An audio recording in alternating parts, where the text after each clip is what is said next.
Wow, standing ovation, thanks. Okay, well, welcome back to week 2 of Civilizations of the Ancient Americas. We're going to be talking about the Maya today. Are you working on the lights, or can we get a few more of the lights down? Thanks.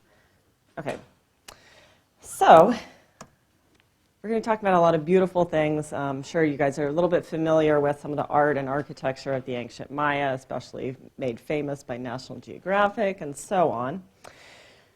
To start off the course, I have a little pet peeve, which is everyone always talks about the mysterious Maya. The mysterious, got at least 3 different book covers came up on a quick Google search of the mysterious Maya. And I'm here to talk today and let you know that the Maya aren't really that mysterious. They don't have to be that mysterious. And this isn't just kind of a minor annoyance. It gets back to the issue I talked about last week, where instead of giving credit to Native American peoples, we find that there's something unexplainable, that we have to look for other sources of these achievements, like the whole alien thing and whatnot. So this perpetuates this idea. When in reality, we have a lot of powerful tools like archaeology for understanding these people, and we need to give them credit for what they were able to achieve in the past. In fact, the Maya stand out among all of the cultures that I'm talking about in this course because they have one of the longest histories of study. Researchers began work in the Maya area as early as the late 19th century, particularly creating some beautiful engravings like this one over here by Cather and others. And definitely by the early 20th century, there was a good amount of scientific archaeology being carried out in the Maya area. So to put this in perspective, this is actually among some of the earliest archaeology being carried out in the world, and this is definitely on a par with research in ancient Egypt, too. So when we think about the discovery of King Tut's tomb, for example, in the 1920s, similar research was already being carried out in the Maya region. So the Maya have been studied for a very long time by this point. Much of this early research was carried out by scholars from North American universities, think Ivy League, has been termed the idea of the gentleman scholar research. So it had a very elite perspective, and much of this research was focused on the accomplishments of Maya elites. So the architecture of city centers, very high artwork, and so on. So the idea here is that there's been a lot of research going on in the Maya region, in contrast to many of the other civilizations that we'll be talking about through the course of this class. Oh, I'm sorry. Okay, so to put the Maya in a bit of a regional context in terms of time and place, the Maya were part of a broader cultural region known as Mesoamerica. And I used the term Mesoamerica several times in the last course, but I want to clarify what we mean by that. So Mesoamerica stretched through Mexico and through various countries of Central America, and it subsumed many different cultures. So the Maya, also the Aztecs, a number of other different ones too that I'll mention later today. And even though each of these cultures was very different, they shared a number of attributes in common, including the ball game. We'll talk more about the ball game later. They all created books made of paper. They carried out different forms of sacrifice as part of their religious practices. They also focused on astronomical knowledge. They placed a high value on that. And in particular, they all shared a similar diet, particularly based on maize, as well as beans and squash. So tortillas and tamales were eaten all across the Mesoamerican region. So to clear things up a bit, this whole green blob here, this is what we were talking about last week with the Aztecs. So the Aztecs were right in the center here, more or less, in central highland Mexico. So this course, we're going to move over to this big brown area, primarily occupying the Yucatan Peninsula of Mexico, and then running up into the highlands down here. So the countries in question would be Mexico, Belize, Guatemala, Honduras, and to a small extent El Salvador too. And in terms of time, the The Aztec Empire flourished much later, after AD 1300. In contrast with the Maya, we're going back in time a bit to between AD 300 to 900, more or less. So the Maya civilization rose and fell before the Aztec even came about. Skip ahead. So you have kind of a rough timeline of dates that archaeologists more or less agree on for the rise and fall of different civilizations of Mesoamerica. So the Maya culture was a product of influences from a number of different civilizations that came before them or emerged at the same time, more or less. So it's important to put all of these cultures in context as products of long legacies that developed within particular areas like Mesoamerica. This is an idea we'll come back to when we get to South America as well. So one of the important predecessor cultures, as it were, to the Maya were the Olmec. The Olmec flourished more or less in 1300 to 600 BC. So I have them circled here at the left side of this timeline. The Olmec, if we go back to the map, the Olmec lived in this very narrow, constricted part of Mexico, the Isthmus of Mexico, so near the Maya area in the rainforest for sure. There's a lot to be understood still about the Olmec. What they're most famous for are these incredibly large carved stone heads.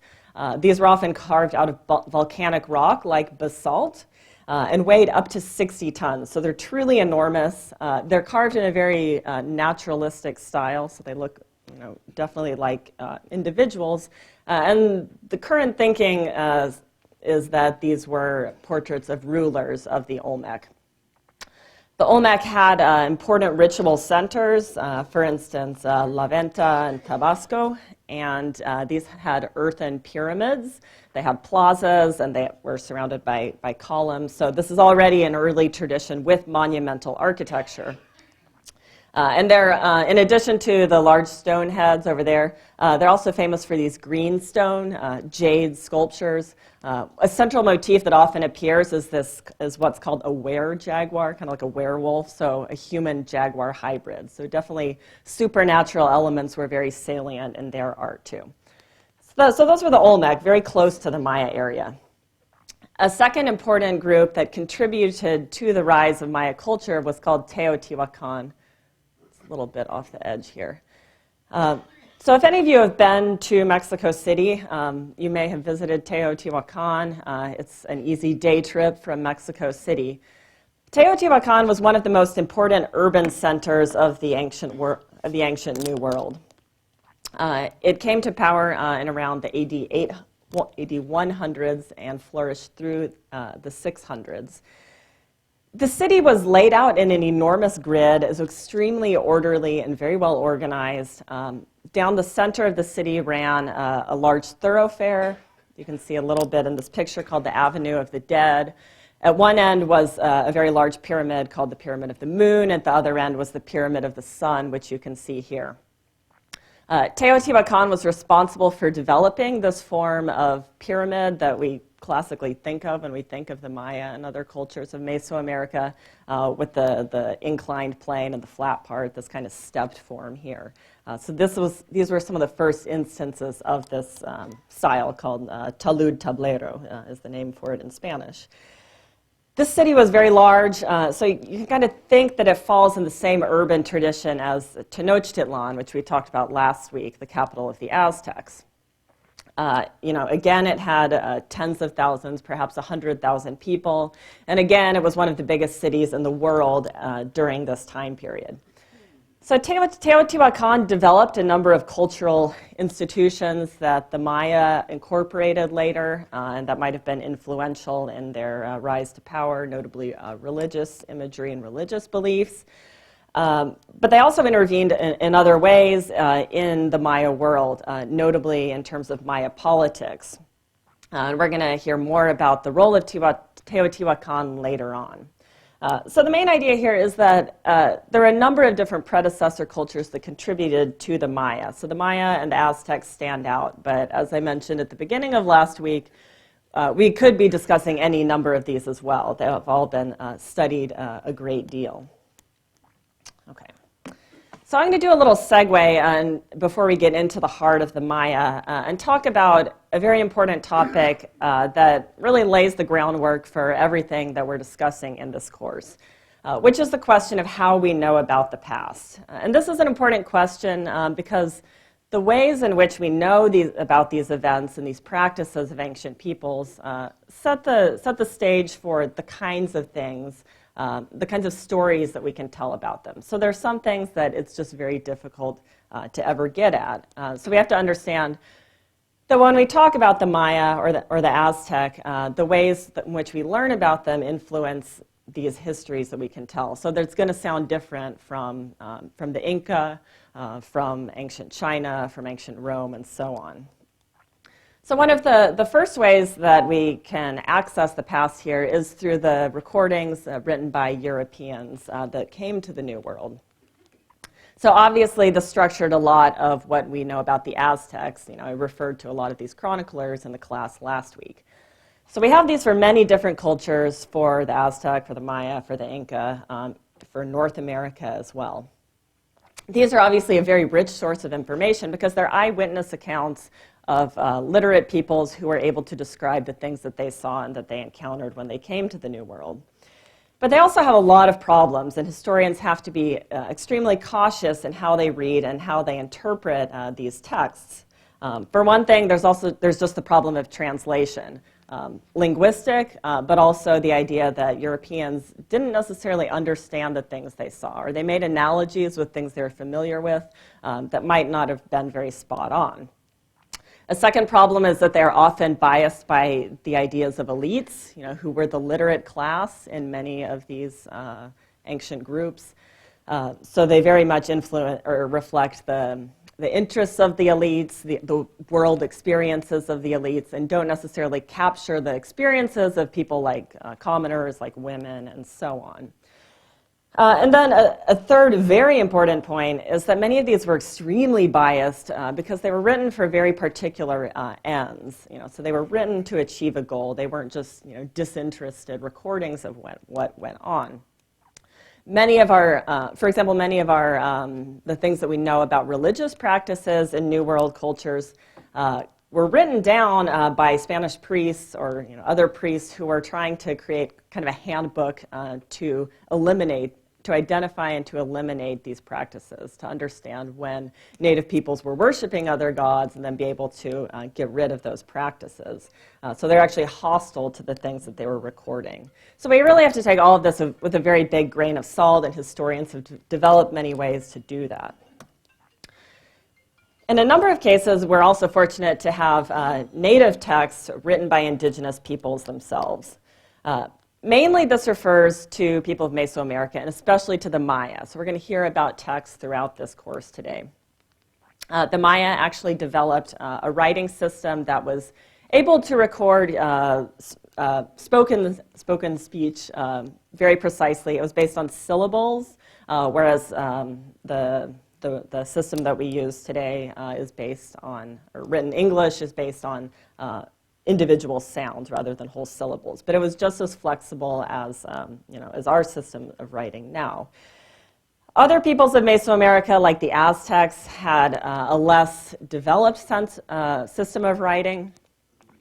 For instance, it was more representational. So when you wanted to depict, the concept of a temple, you'd draw a little picture of a temple. So it was less abstract, and it wasn't quite able to capture the range of information that written Mayan was able to do. Nevertheless, it provides an important sense of information. And in Mesoamerica, these writing was recorded in stone, like you see on the right, but also in these paper books that were made of tree bark. When we get down to the Inca, we'll encounter another system of writing called the quipu. This was a system of knotted cords. People still today are in the process of trying to figure out, or trying to decipher the riddle of the quipu. So we're lagging a bit behind the Maya in this regard, but this was another very complex system of recording information. Unfortunately, for many peoples of the ancient New World, these means fail because they did not have writing systems of their own. And in this regard, we have to use archaeology in order to access these, the lives of non-literate peoples. Fortunately, archaeologists have a lot of ways to do this and a lot of strategies, so we've had quite a bit of success in the past 100 years or so. I want to point out another important element of how archaeologists work. This is called the principle of ethnographic analogy, because archaeology is a very difficult thing to do. It seems very straightforward, to the general public often, that you dig up a pot and then it kind of speaks for itself. You can, oh, we've got a pot, or we've got a hearth, or whatever. But it's extremely complicated. This is why archaeology is one of the degrees that takes the longest to get a Ph.D. It often takes 10 years or more, because there are these extremely developed strategies in order to interpret the past. So you have to understand the significance of where you found the pot, what objects it was placed with, what people it was placed with, where it occurred within the history of that culture. If it was in a house, if it was in a temple, and so on. All these things can mean something different, and they can mean something different in every culture. So you have to develop a lot of principles to make sure that you're really understanding what comes out of the ground here. So ethnographic analogy is a very useful one and a very powerful one. When we say ethnography, what we mean by that is the study of contemporary peoples, the study of contemporary cultures. So when we use ethnographic analogy, that means using practices that contemporary peoples, often traditional peoples, use today in order to make sense of what we dig up in the past. So one example here would be this practice of grinding corn on the mano and metate. This would be a traditional practice in Mesoamerica, even in the American Southwest.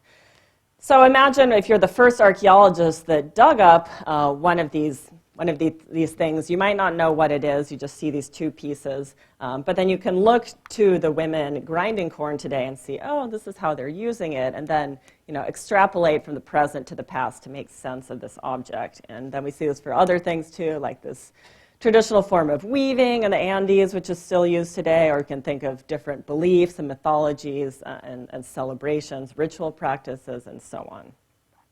So ethnographic analogy is not perfect because obviously people change over time, but this is one powerful way to decipher the past and to recognize that living peoples are often the custodians of these very long traditions.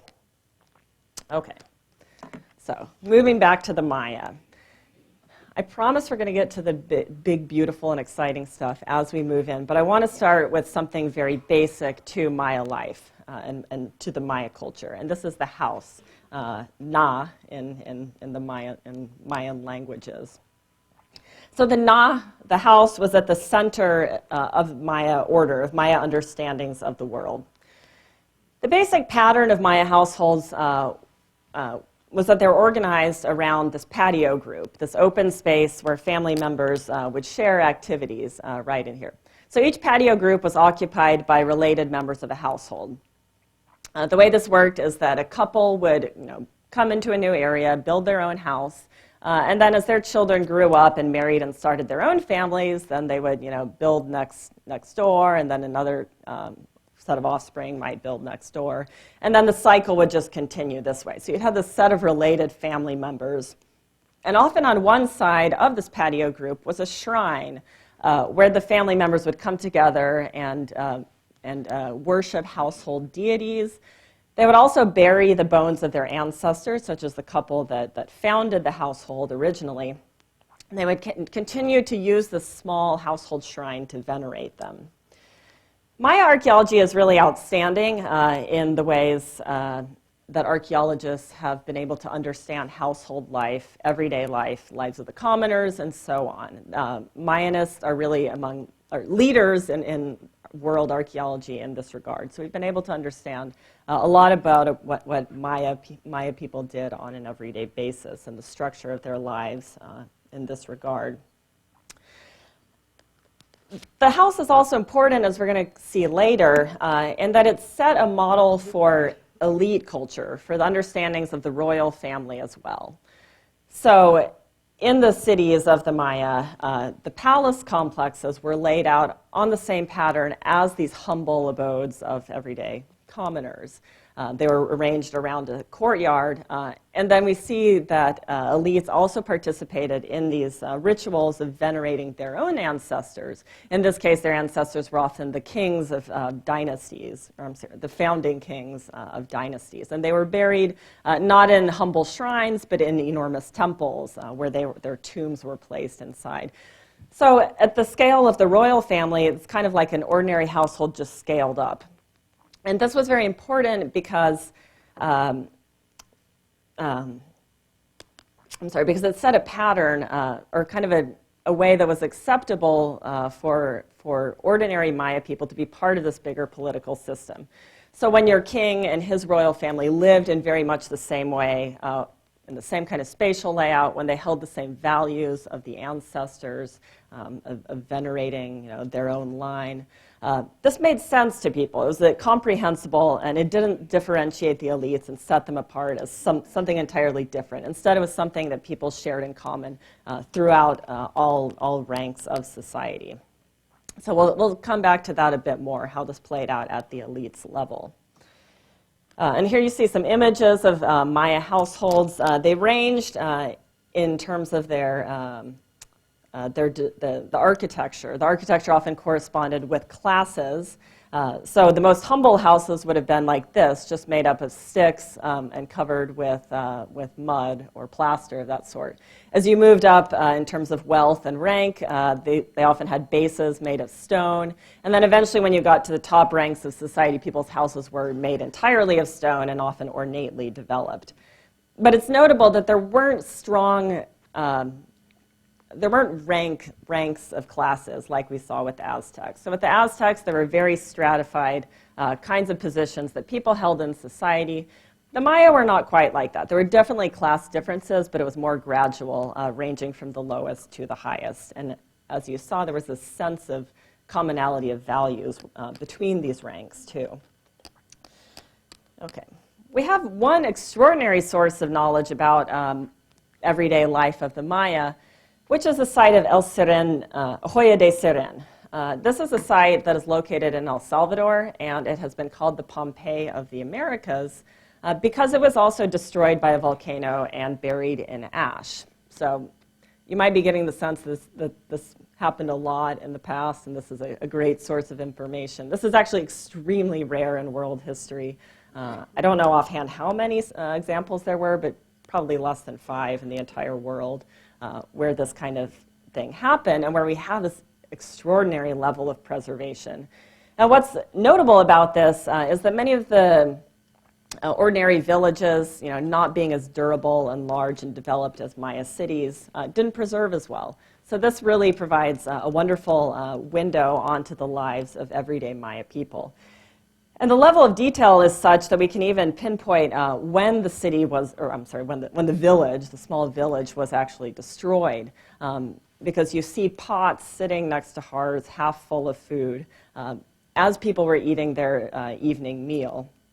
So you just have this incredible vision of people sitting down to dinner, seeing the clouds of ash coming, and then being able to get up and run out of their town. But without their valuables, they didn't have time to sit there and take what mattered most to them. So everything was left in place. It's really just a snapshot of everyday life. And we get images of houses that are much more complete than the ones we saw just before. There were even rows of maize and other crops still standing in the field. Siren was an incredible window onto Maya life. Can you save your question? I'll get back to it at the end. I'll come back to you first. Okay. So finally getting up into the bigger domains of Maya culture here. So Maya cities. One important thing to recognize about the Maya, in contrast to the Aztec, as we saw last week, is that there was never any Maya empire. So when we talked about the Aztec, there was a main city at the apex of this whole realm. That was Tenochtitlan. And Tenochtitlan controlled this whole extensive area. The Maya system of political organization and of spatial organization was quite different. Maya polities were each small cities, so we might call them city-states in a certain way. So they each controlled their own territory, their own populations, and they were all different from each other. And there was not one single preeminent one above all the others. These city-states interacted by means of warfare, of quests for domination, and for supremacy between themselves.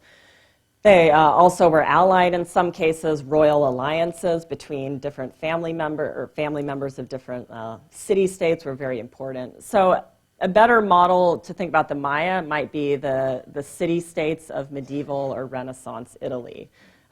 The period in which Machiavelli wrote, so you understand these intrigues and these politics played out across the whole broader area. So the city-states shared cultural aspects, but they were all politically independent.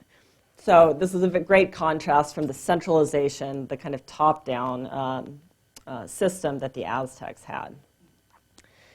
So originally, when these gentleman scholars of the early 20th century, late 19th century were studying the Maya, they focused on the great accomplishments at the city center. So they were focusing on the art and the architecture, these temples and palaces and so on. And having this constrained focus led them to develop the idea that these cities were actually not very populated, so that they coined the term of the vacant ceremonial center. And they believed that the bulk of the Maya population lived outside in the countryside. Archaeologists have by this time spectacularly upturned this idea, and we now know that Maya cities were very densely occupied and very large. The largest of them had in the tens of thousands of people in their populations. Maya cities looked very different from the image that we get from photos of them today. So now they look very austere in their made of white limestone. But originally they would have been covered with plaster and often painted in very bright colors, almost maybe garish a bit to the modern eye. The center of these cities were planned and often represented important cosmological principles. For instance, they reproduced the layout of the universe as the Maya stood it in terms of significant directions. Pyramids were understood as man-made mountains, and they often had, or they were understood to have caves at their center. Sometimes they were built over caves, which were sacred places. Once you got outside the ceremonial core of the city, though, there was less of a sense of organization, and they seem to have grown organically as people moved into the city. So they were much less ordered, compared to, when we think back to Tenochtitlan with its gridded layout. One characteristic of Maya cities is that they were very different in terms of the rural and the urban distinction. So there's a real blurring between the city core and the hinterlands, we might say. At the center of the city was the temple core, and then as you progressively moved out, there was still continued to be dense populations. But these might be called a kind of garden city, because the people's houses were often interspersed with the areas where they raised crops, with their agriculture, with their garden. So the density decreased as you moved away from the city center, but there was never this complete break. It was instead a gradual tapering off. So cities really became interspersed with gardens, with agriculture in their layout.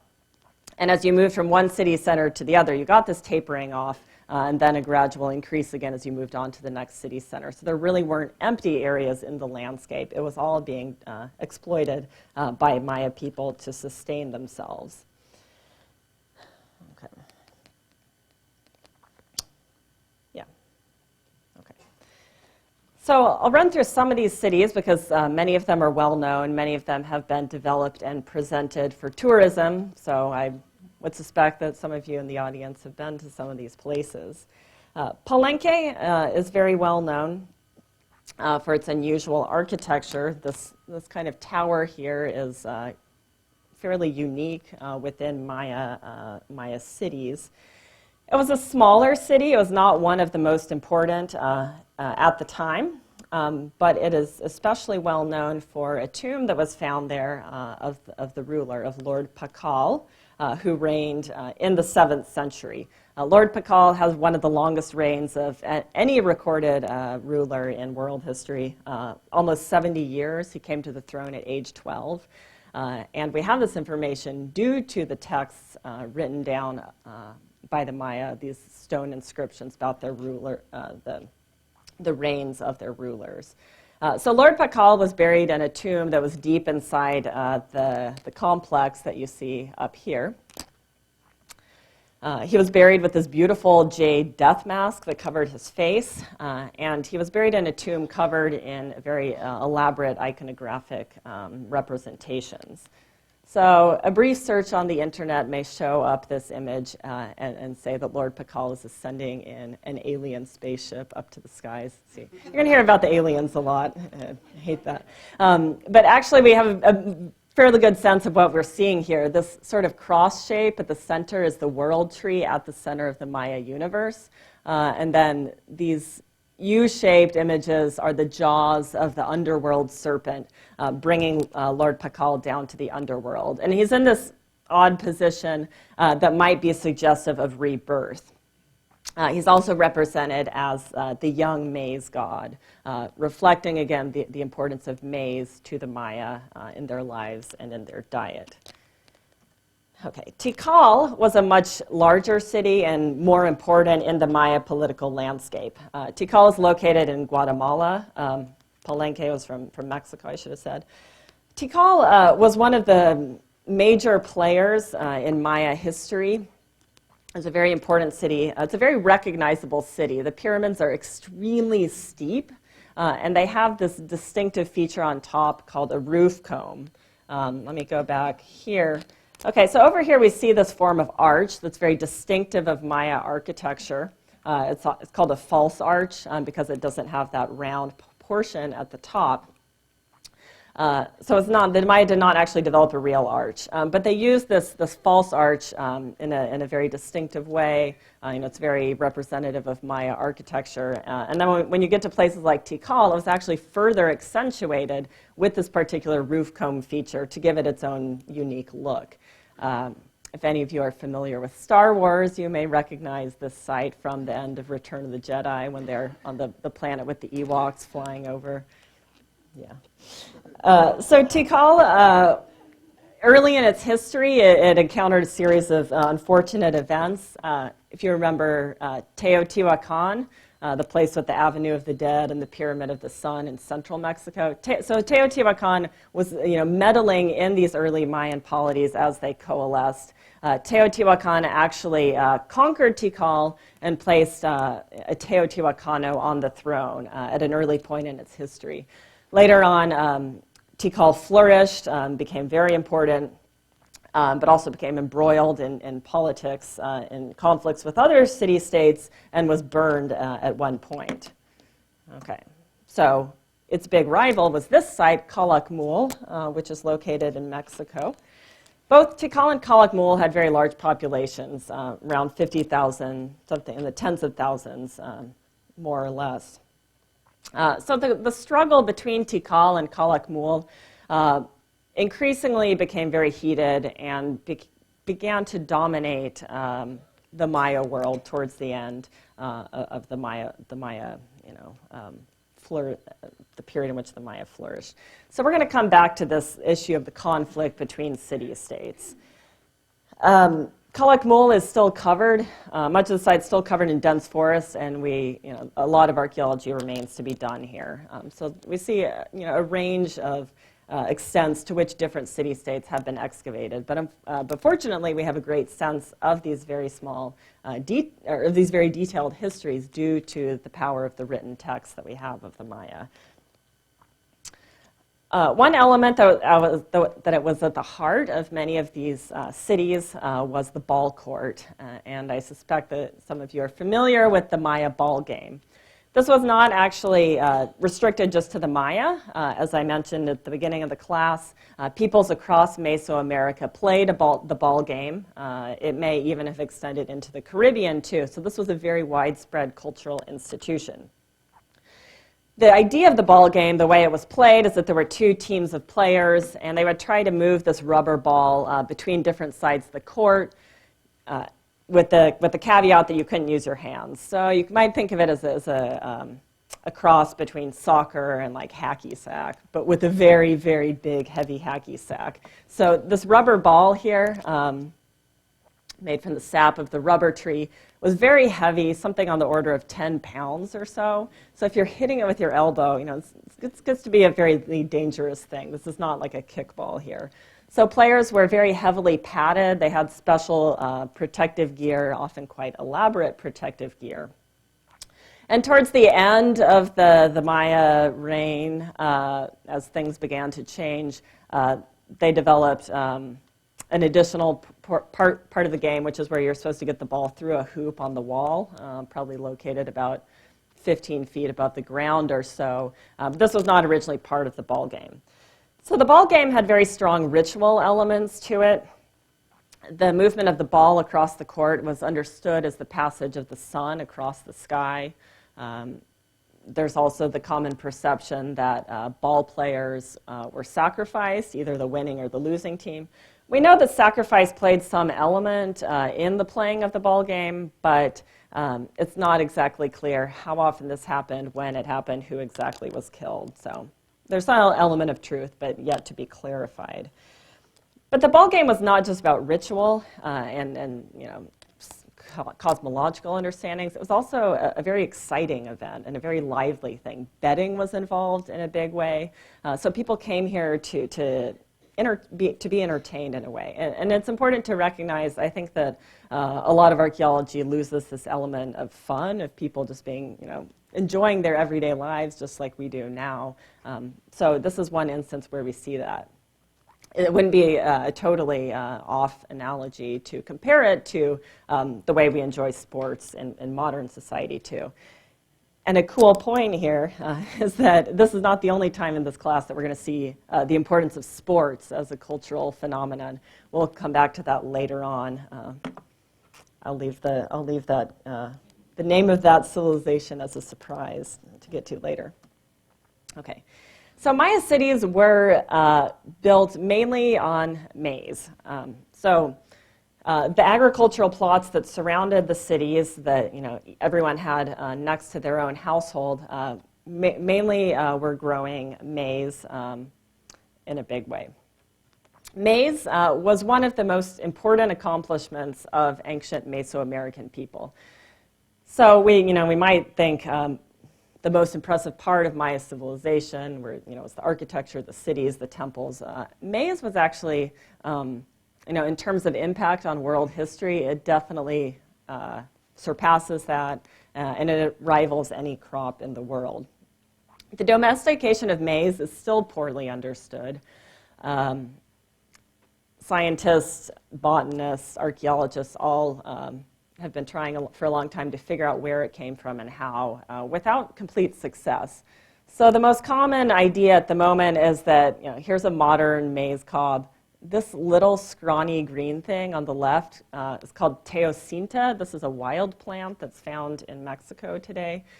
So most people think that maize, this beautiful, delicious thing, came from this tiny little thing. How this happened, how it was domesticated, remains a mystery. It would have been much, much harder to get between these 2 points than with wheat or other major staple crops of the world. So this remains a matter of investigation and really an extraordinary accomplishment. Almost certainly the most impressive example of genetic engineering of crops carried out anywhere in the world. And maize actually, we're most familiar with this kind of nice white cob today. But when you look here, you see the range of different kinds of maize that people ate and people continue to eat throughout Mexico. So there were, hundreds, thousands of varietals, really. What would be called, in today's language as, heritage varietals. But to these people, they were their everyday staple, and they were all for different uses. They were from different regions, so they were culturally distinctive to different ethnic groups and environments. And whereas the Aztecs were eating tortillas, further east in the Maya area, tamales were the major staple instead. Either way, the processing of maize took up much of an ordinary Maya woman's day. So once the maize was harvested, it had to be ground, and this took a very long time, took many hours to grind enough maize to feed a family. Then once it was ground, you had to make it into dough and then cook the dough. Tortillas took even longer than the tamales to make. So really, much of people's everyday round in their lives was just focused on maize. And maize was also very culturally important, too. I referred to the maize god earlier. He was one of the more important Maya deities. And people also believed that they were made of maize, too. In the Judeo-Christian tradition, human beings are made out of earth, out of soil. In the Maya version, people were actually made of maize dough. Okay. So if maize was what sustained the Maya city, then the institution of the Maya ruler was what was at the heart of the Maya city. The Maya ruler's title, listen carefully because I'm only going to say this once, was the Uhul Ahau. So the Maya had an extremely developed vision of what rulership was. And this, if you think about it, this is true of all different cultures in the world. We have a different understanding of what government is, how it operates, what authority it has, and its place in cosmology, really. So if you think about medieval Europe, say, there was the institution of the divinely appointed king. So Europeans didn't really see or interact with the king much. Think Louis XIV in Versailles, tucked away. And yet he was divinely appointed. So there's this particular vision of what the ruler was, who the king was. The Maya king was first and foremost an intercessor with the divine. So the Maya king was not just appointed by the divine, but he had to actually interact with the deities and then mediate between the deities and the populace.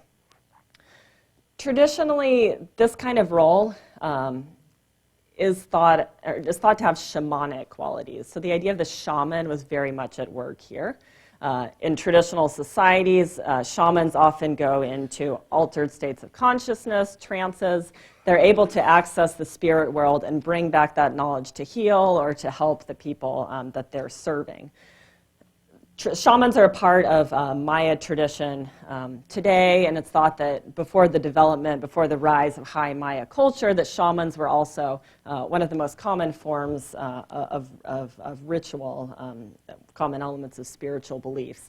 So the Maya king came from this tradition and aggrandized it. The Maya king's role took this to a whole new level. Maya rule and the institution of rulership has been described by some anthropologists as a theater state, meaning that it was a lot about spectacle. So the whole reason for existence of the Maya city was to serve as kind of a stage for the ruler to play out these acts of intercession with the divine. This is why you have these extraordinarily elaborate costumes that the Maya king wore, with quetzal feathers, jaguar pelts, huge jade jewelry, and so on, because it was about the visual elements. You just get this, if you can imagine people gathered in the plaza watching the king surrounded by smoke, there's the smell of incense, the blaring of trumpets and horns in these great rituals taking place on the pyramid as the king actually interacts with the deities here. So this was, this was the fount of the great art and architecture of the Maya, was this role of the Maya ruler at the center of this theater of power. So the king's power was based on ideology here. One of the main kinds of rituals that the king engaged in trying to reach the divine was sacrifice. Maya sacrifice, though, was very different from what we heard about for Aztec sacrifice. Whereas for the Aztec, sacrifice was human sacrifice, taking of other people's lives. For the Maya, sacrifice was auto-sacrifice. So individuals shed their own blood in these acts of communication with the deities. This took place at the level of the household, coming back to this parallel relationship between elites and between commoners. So when household members went to the shrines to venerate their own ancestors, they would prick their fingers and so on, shed a little blood as a gift of this life force. The Maya elite, the rulers, took this to a whole new level, though.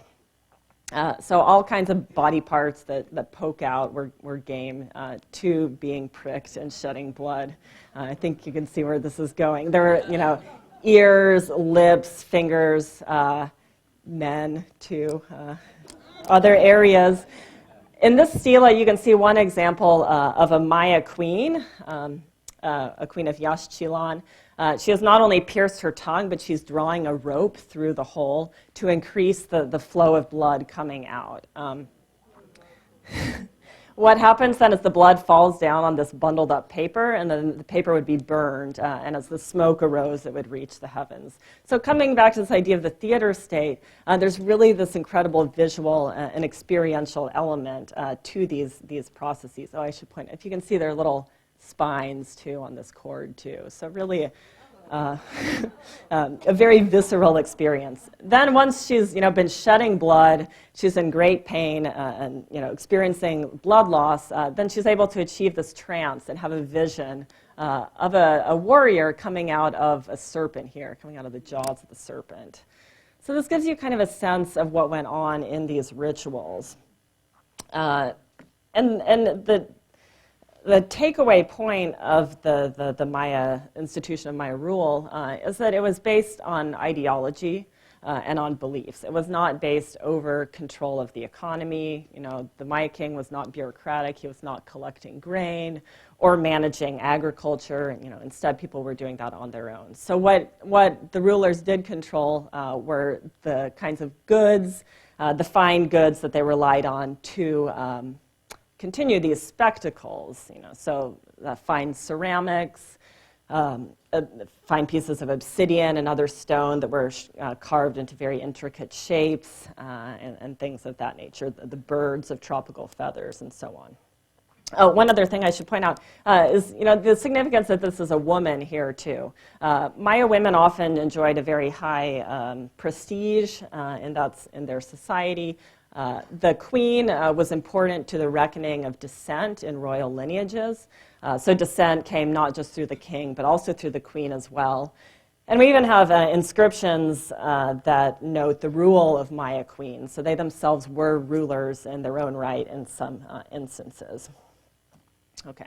So one other element of this institution of the theater state, of the elaborateness of the art and the rituals at the heart of the Maya city, was also a focus on knowledge, on astronomy, mathematics, calendrics, and so on. So I noted before that the Maya were actually the only culture of the New World that had that had a writing system fully able to capture spoken language. These paper documents are called codexes. They were made of birch bark paper, and then they were folded up, like an accordion, and unfolded. These are an extraordinary source of information on my knowledge. So whereas the written texts were largely the text written in stone were largely recording the accomplishments of Maya rulers, the histories of city-states, and so on. These paper codexes are often repositories for information on astronomy and other kinds of knowledge, too. Okay. So the Maya system of mathematics was equally developed. The Maya were among the world's leading mathematicians in prior to the modern era.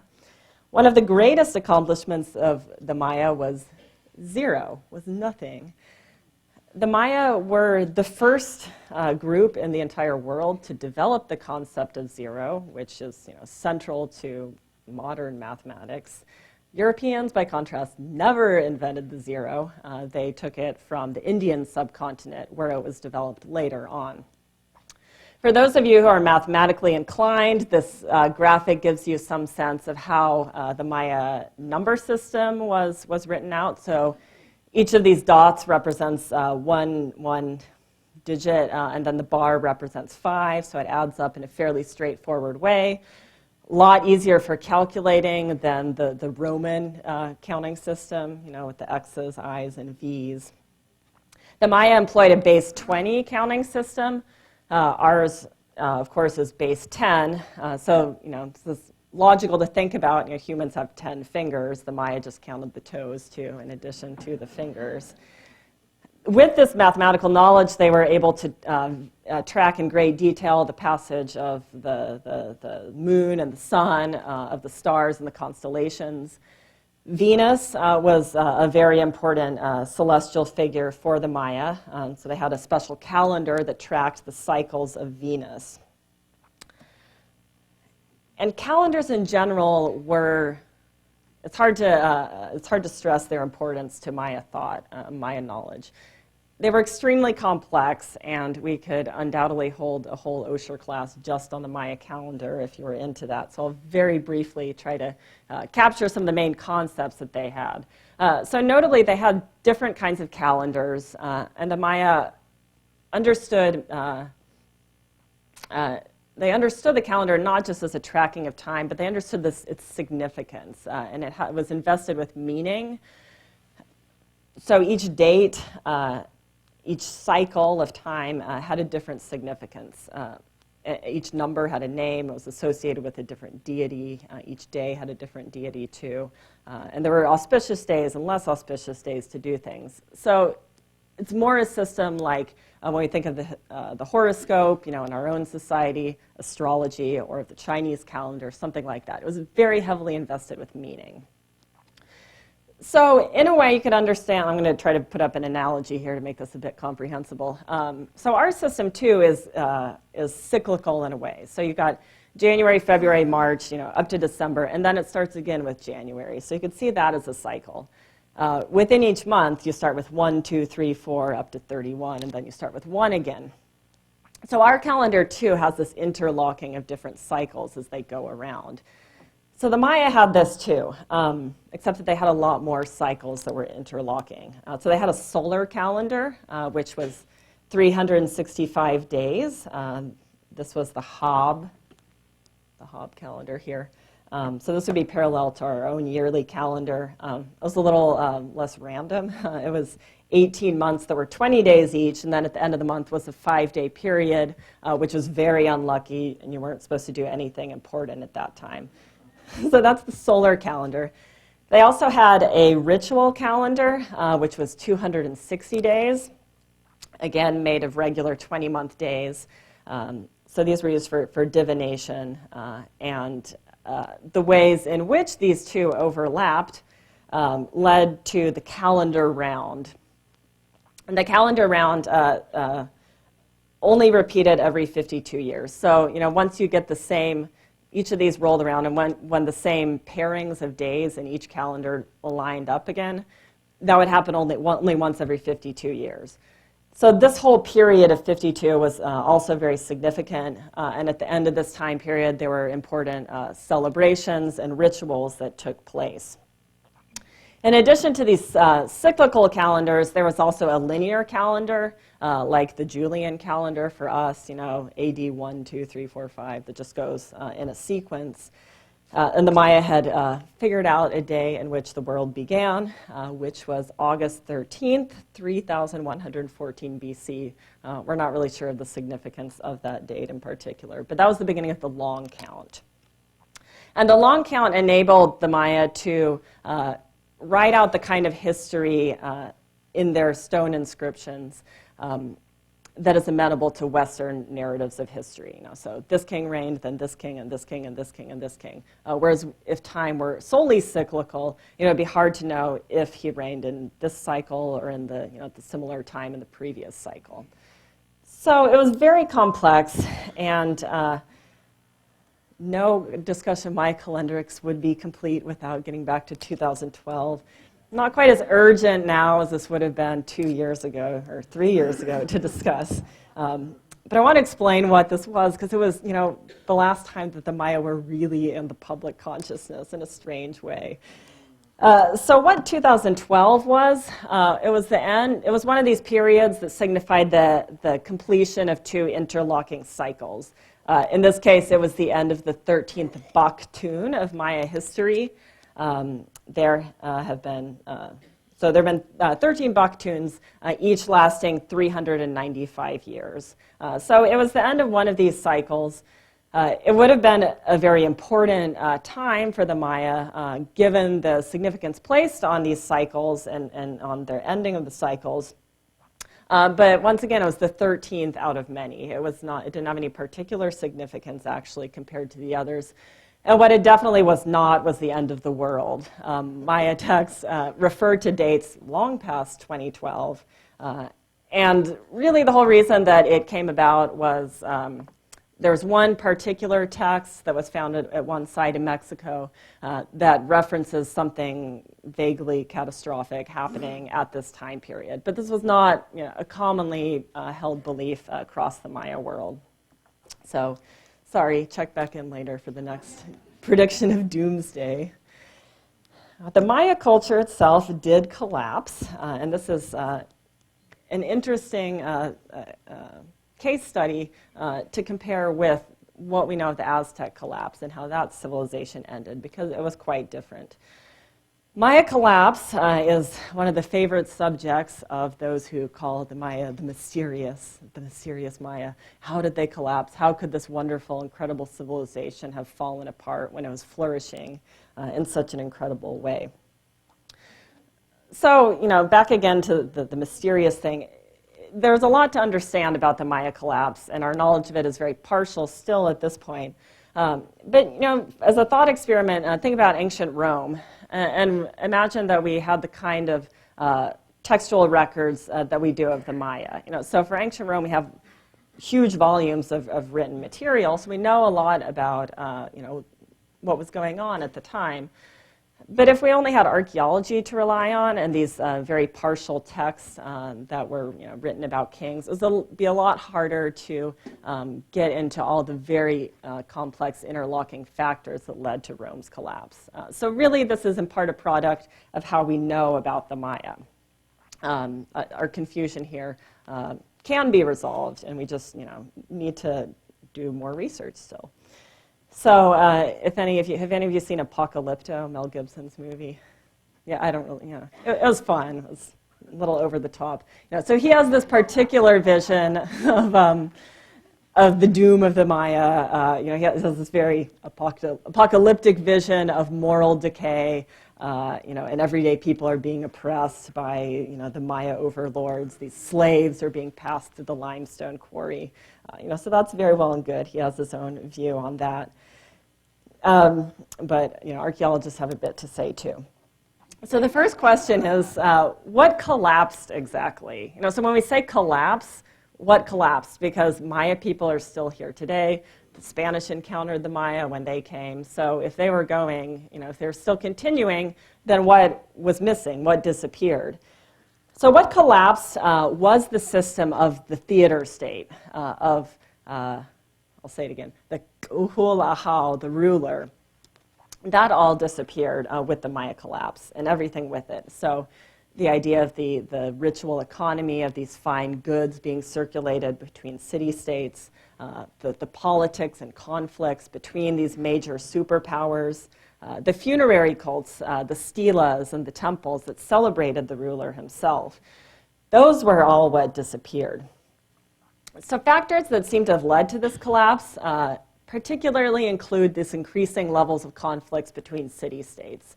So warfare became an increasingly prevalent part of everyday life. there seems to have been some increase, some demographic pressure. Population was increasing.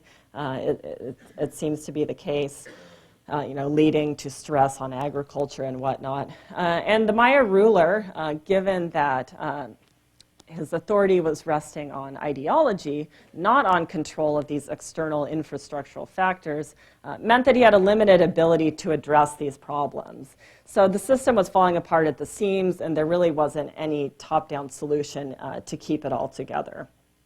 That's, in a very tiny nutshell, the current state of thinking on this. Another factor to consider here is that the Maya cultural area was very different. It was made of many city-states in different environmental regions, each with their own histories. So collapse happened differently to each of the city-states. It wasn't just one massive central phenomenon like we saw with the Aztecs. So when the Spanish captured Tenochtitlan, that was it for the Aztecs. The Maya decline was more gradual. It played out differently in each case. And in fact, some city-states actually rose to power and were able to flourish during this period of gradual overall decay. For instance, many of the polities in the north, like Chichen Itza, actually saw their apogee during this time period, during what is known as the post-classic period. They seem to have been built their power base on very different factors. Other than the sacred ruler, their power may have been grounded in things like economic control. There might have been less centralization of power, different ruling families together ruling the city. There seems to have been an increase in trade, particularly trade around the coast at this time. So Chichen Itza, in short, has a very different look from the cities that we saw before. Back with this very different kind of temple, freestanding central temple here with the this is the snake that appears on the equinox each year. This observatory. Part of this architectural difference, this architectural diversity, may have been related to different cultural influences, as different cultural groups throughout Mexico were coalescing at this time. There might have been some degree of ethnic diversity in the city. Another city that developed at this time was called Tulum. If any of you have been to Cancun, you may have visited this on a day trip. It was not a terribly important city, but it did have some monumental architecture. It was a port city and a center of trade, so it probably flourished on that. It's at this beautiful location overlooking, the blue Caribbean waters. But the architecture is not nearly, hate to say it, but it's definitely not as impressive as what we saw before. So there was, great monumental construction still going on in this time period, but the nature of power had changed, and many of the central cultural traditions had changed a great detail. But these cities were still flourishing. The Spanish actually, when they arrived in Mexico, they saw Tulum. They met its rulers face to face.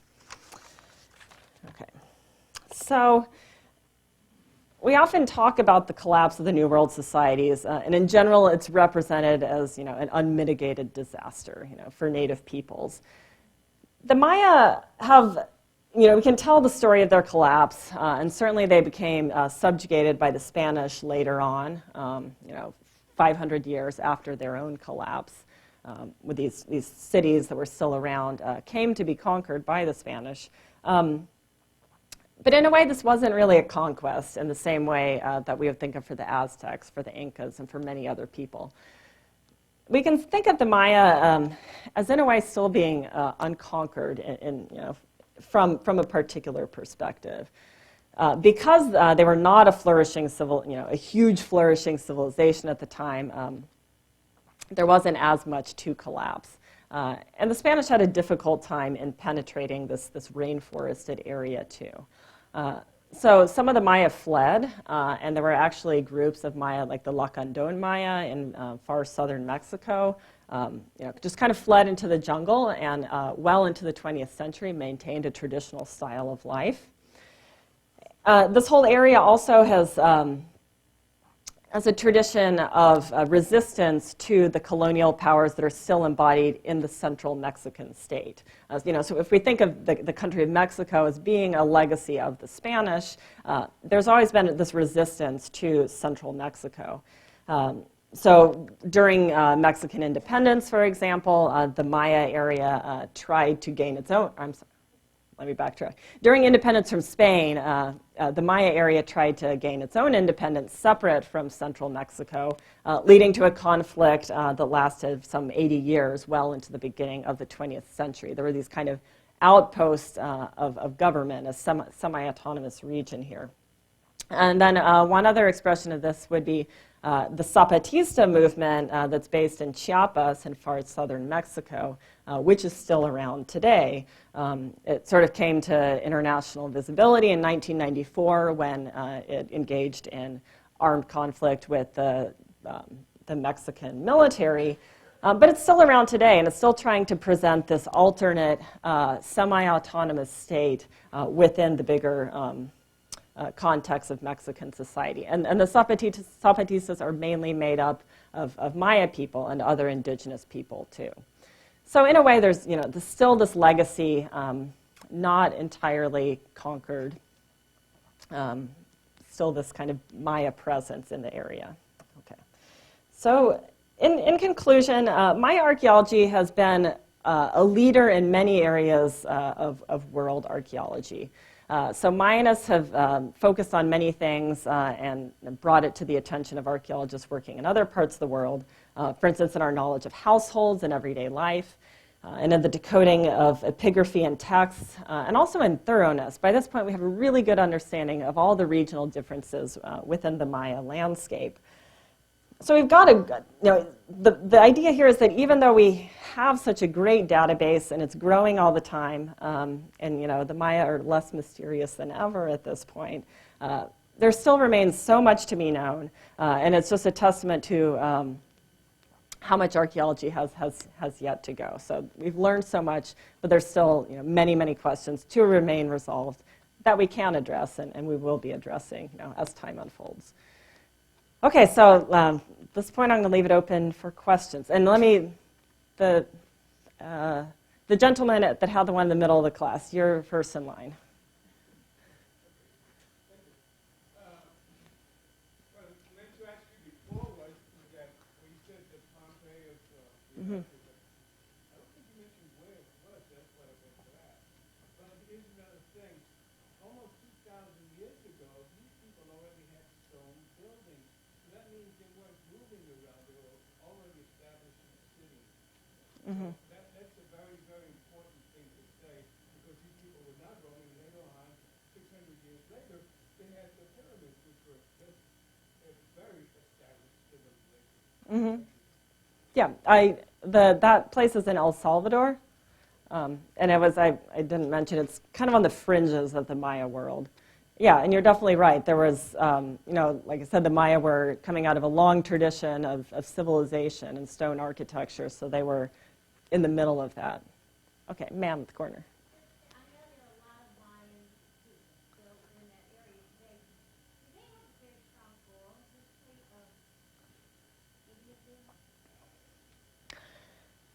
Yeah, that's a good question. It probably varies from place to place. They have... Oh, thanks for the reminder. Yeah, the question is whether the Maya today still have a strong oral tradition of high Maya civilization from this period. I don't think there's much of a tradition going all the way back to this time period. Keep in mind this was over 1,000 years ago at this point. So I think a lot of the traditions probably deal with the colonial legacy, possibly even back to like the period with Tulum and Chichen Itza I was talking about at the end. So they definitely do have a very rich oral history, which does relate to actual historical events. But I think it would be a bit far to assume that they have any memory of this kind of thing, any direct memory. Ma'am in front. How are the Mayans related to the Native Americans? I mean, the medicine wheel and their way of their community. Did they learn from the Mayans? Okay. So the question is how the Mayans were related to Native American cultures or in North America, right, with the medicine wheel and things like that. Well, we're going to get to that a bit later on in the course. When we get to the study of... Okay, then I'll move on. Gentleman at the back.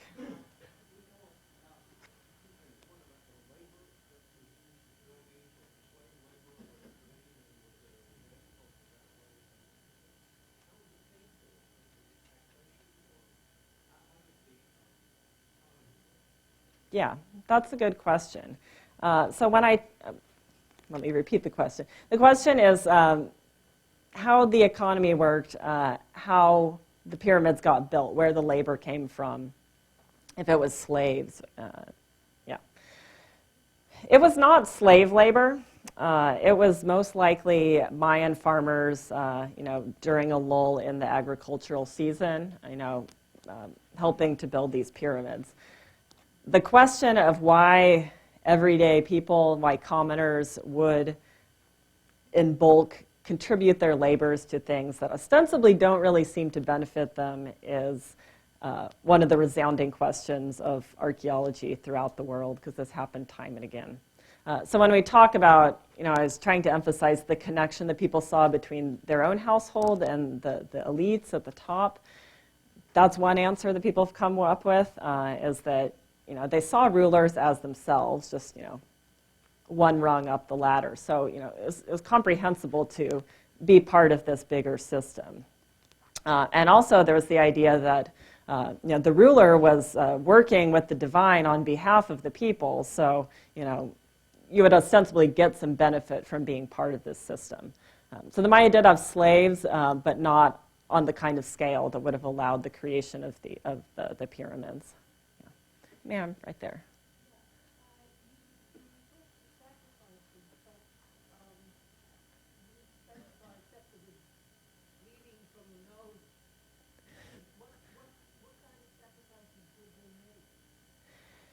Yeah.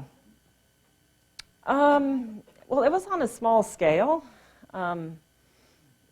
Probably some of the slaves, too. To be honest, this hasn't been studied in as much detail as with the Aztecs.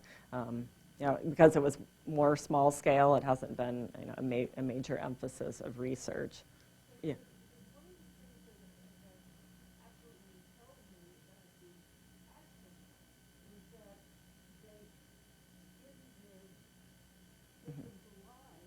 Yeah. Mm-hmm.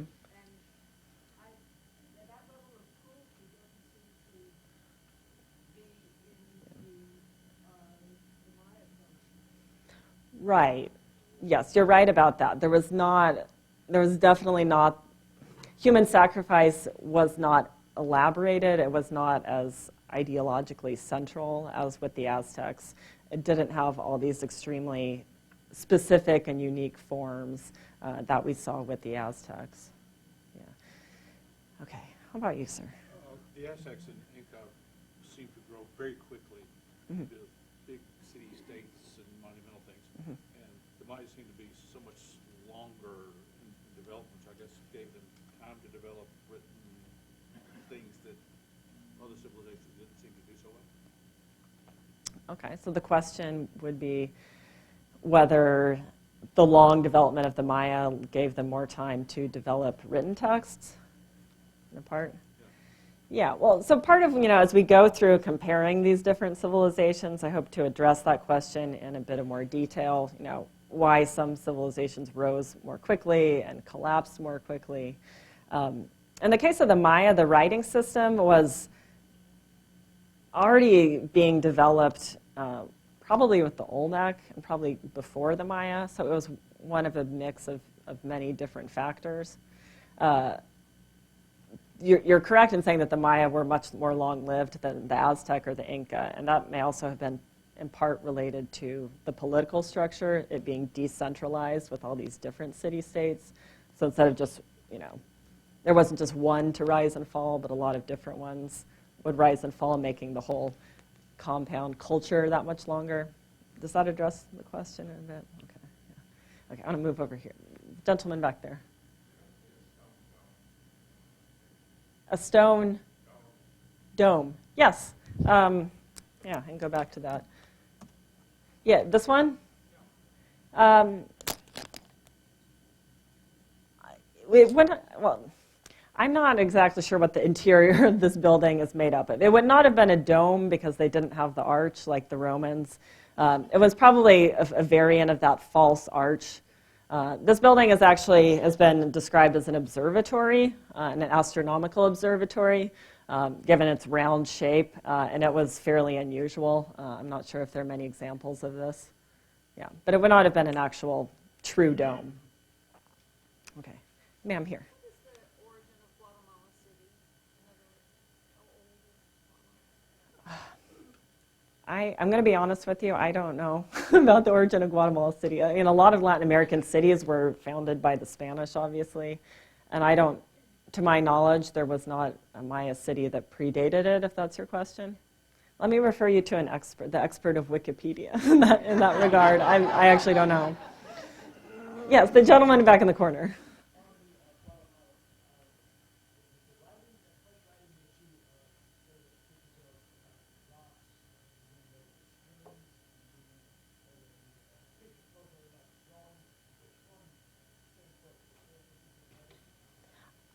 Is it time? Okay. Come up to or I'll meet you in the back of the room and discuss. Okay. Thank you. See you next week.